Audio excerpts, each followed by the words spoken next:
If you are a top builder and build mega projects, the owner of a luxury spa or salon, or someone who wants to give their hospital or corporate office property a premium health infrastructure and an elite look, then the Himalayan pink salt brick I am holding can multiply your project's market value and capital appreciation.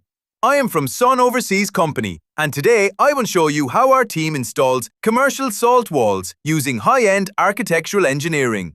The first step. To protect the wall from dampness and moisture, we apply high-quality insulation and foil sheets, ensuring your salt wall remains completely safe for a lifetime. Second stage. After applying the foil sheet, we install premium-quality therapeutic LED lights over the wall.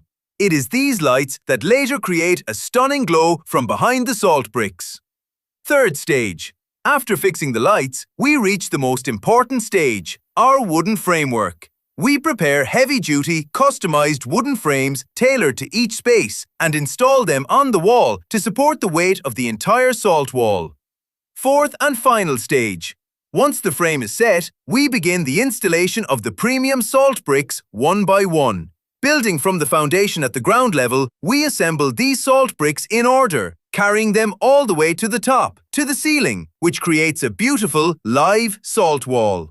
Sun Overseas Company has been a trusted name in Pakistan's manufacturing industry since 2010. We provide premium quality salt tiles and complete engineering services at direct factory rates. If you want to integrate this international wellness trend into your commercial or residential projects, contact Sun Overseas Company today.